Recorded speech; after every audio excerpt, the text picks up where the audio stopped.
Water? No. How old were you when you started boxing? 6 years old. 6 years old?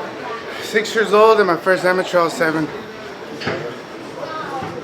When did you know you had the hand speed? Ever since my dad, he started doing mitts with me, and I was faster than the other little kids. So that's why I was like, what the hell? Your hand speed is like middleweight, welterweight level. Insane. Like I said, it's a God-given gift. You just gotta stay motivated, stay prepared. Good thing I had Manny Robles and Estrellita helping me.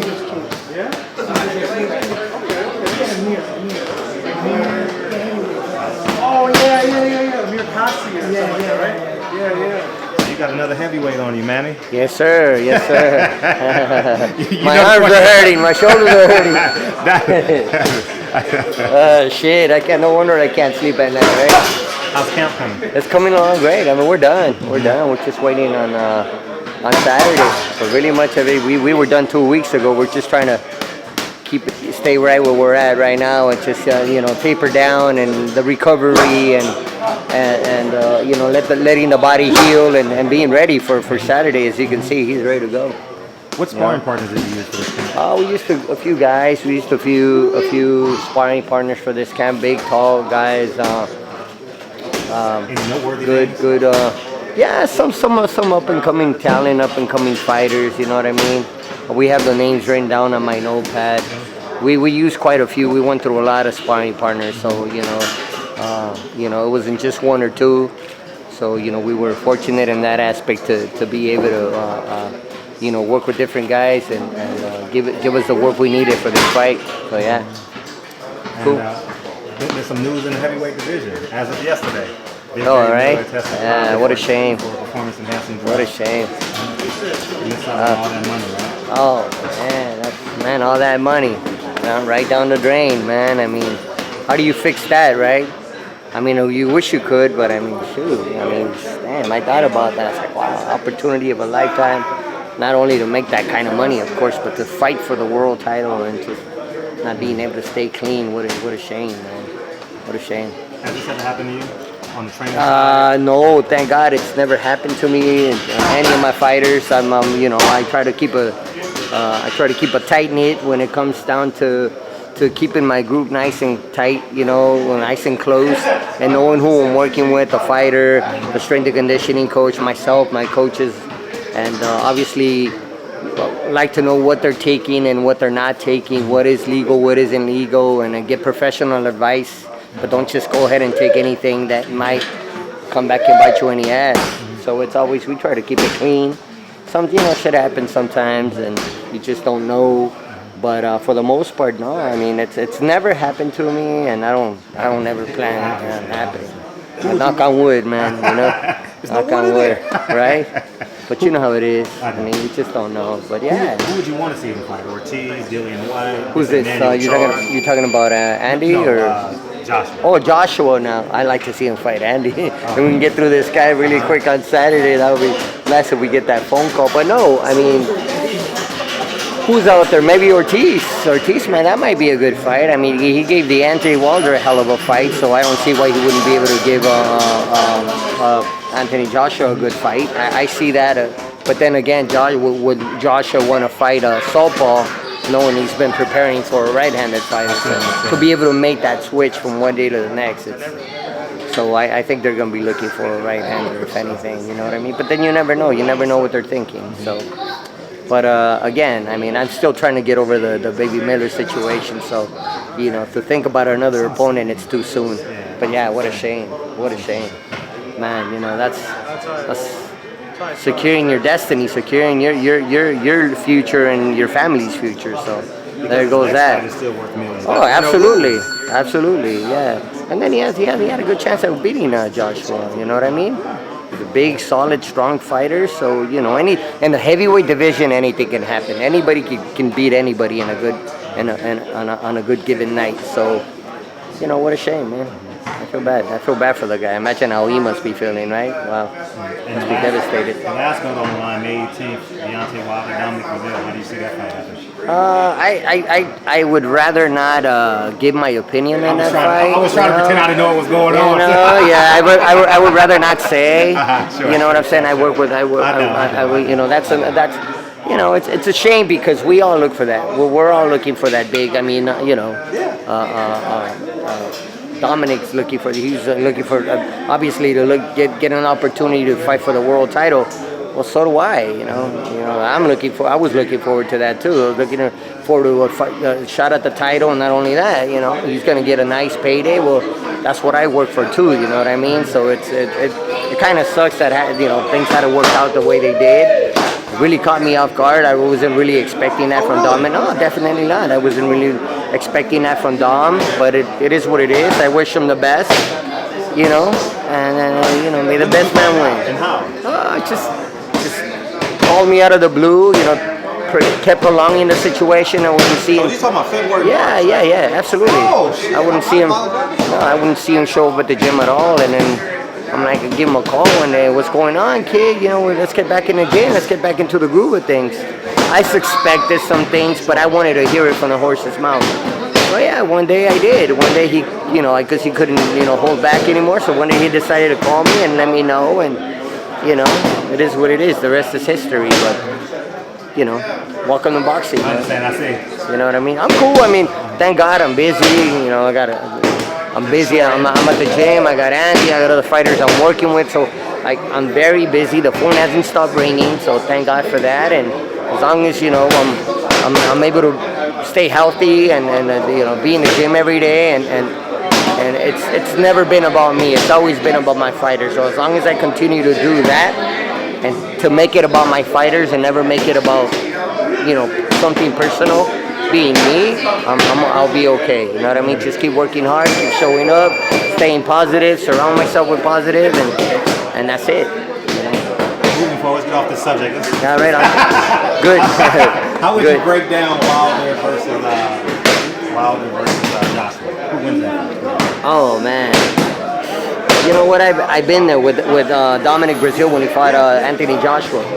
Oh man, I've never been in a fight with Deontay Wilder being in the opposite corner, so I couldn't. It's different when you're in that corner. It's different when you're in that fight, and I gotta tell you, man, Joshua's a complete fighter. Joshua's he's a boxer, puncher. He can adapt to the different styles, but if Joshua has a weakness, it's that right hand. And guess who has that right hand? Deontay Wilder does. So if Deontay catches, if they were to fight, if Deontay was to catch Joshua with that overhand right, man, I don't know, man. I don't know if he'd be able to recover from something like that. You know what I mean? But then again, as I said, Joshua he's to me, he's pound for pound the best heavyweight in the world as we speak.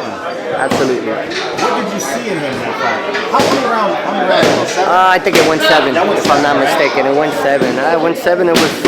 He just took total control of the fight, and this was in his first title defense. Mind you now, after 4 or 5 title defenses, after fighting Povetkin, after fighting Fury, after fighting WBO champ, I'm sorry, what can I say? He just keeps getting better and better. He keeps fighting better and better opposition. Is he a better fighter today than he was back then when he fought Dominic Breazeale? By all means, he's a better fighter. He's a more experienced, and you can't buy experience. That's something you learn along the way. That's something that you're able to have along the way with fighting. You don't learn that in the gym. You learn that on the big stage, and he has that. He has it. So he's definitely, in my book, he's definitely pound for pound the best heavyweight in the world. How about the little guy? 126. You got some experience down at 126. Yeah, I do. I had Valdez, of course. No more, right? No, not anymore, no. How would you break down that? Valdez. Can you talk about Valdez? Yeah, absolutely. Yeah, we can talk. I can talk about anybody. Okay, Leo Santa Cruz. Who's the best?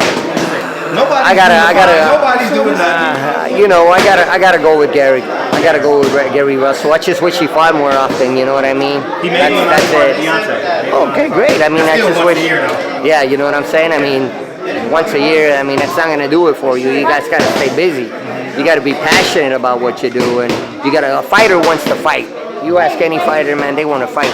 Not to say that he's not a fighter, but it's just this once a year kind of thing. I mean, you know, we as fans, you know, we wish we could see him more. He's that good. We want to see him more often. You know what I mean? 2-3 fights a year. You know what I mean? But it's unfortunate. But to me, Gary definitely the best featherweight in the world right now. And then I would have to maybe Santa Cruz, Oscar, of course. I mean, it's tight, man. At 126 weight class, it's great. I don't take anything away from Oscar. Oscar's an incredible fighter, but you know, when I worked with Oscar, I felt like he had not reached his full potential. I said it every time I was interviewed. He hasn't reached his full potential, man. He still has a lot more to give. He still has a lot more to do in his weight class. I believe you haven't seen the best Oscar.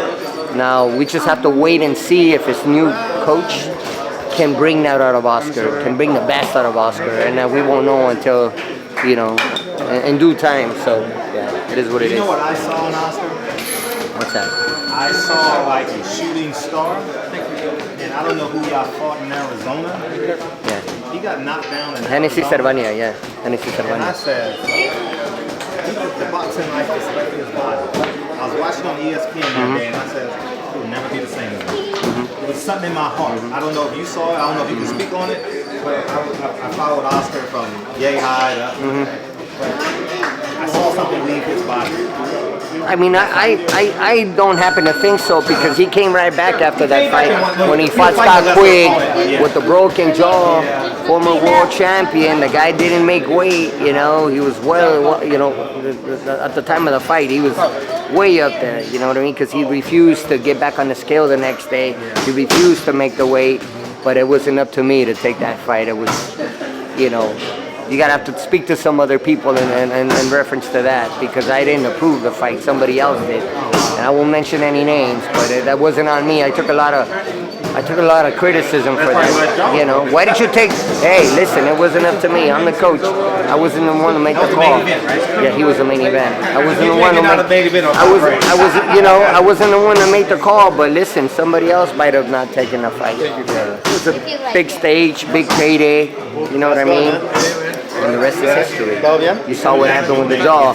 Now it's really hard to come back after a situation such as that situation to get your jaw broken and come back and be the same fighter you were before. I wish him nothing but the best.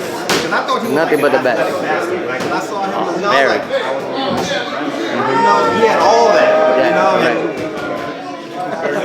I didn't see his last fight, so I can't opinionate.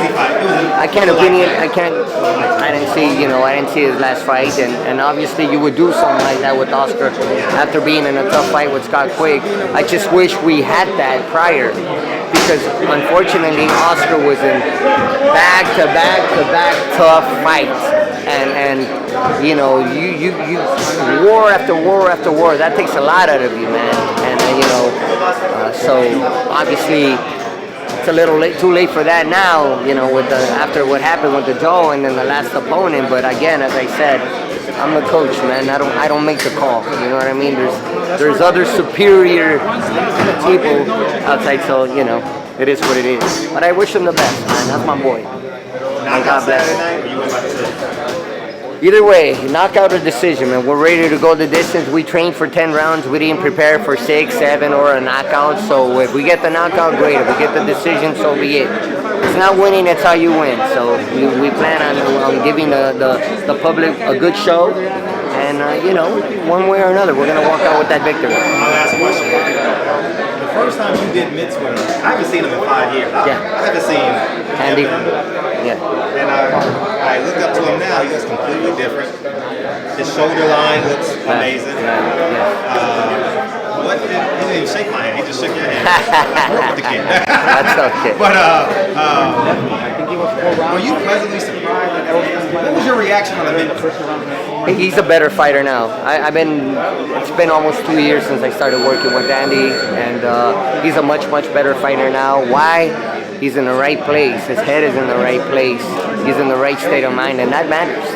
That counts. It's not only what happens in the gym, but what happens outside of the gym, his personal life, personal situation. He's a much better fighter now. So what happens is you get a better fighter. The speed's always been there, the talent's always been there, but you got to bring it out of the kid. It seemed like this version of watching Joseph Parker fight beats Joseph Parker. Yeah, no, definitely. Well, he said that. Competitive. I mean, look, he's told me this. Listen, Manny, if I would have the way I'm training now, if I would have trained the same way for Joseph Parker, I'd be a world champion. The ability to throw the double jab and get on the inside and get on the inside, and yeah. So I think you'll be able to see that. You'll be able to see that. I don't know what y'all been doing, but y'all need to sell it. Yeah, man. I mean, it's been great, man. He's given himself to the sport. He's giving me 100% this time around. You know what I mean? I haven't had the need to be chasing him around or, where are you? What time? He's been in the gym. He's been disciplined. There's no secret to the game, man. And all it is hard work, man. Ain't no secret to this game, You don't need to read a book or find a magic potion, man. It's called hard work. Period, man. You show up to the gym every day. You devote yourself to the craft. Don't cheat the sport, and believe me, good things will happen. Good things will happen, man.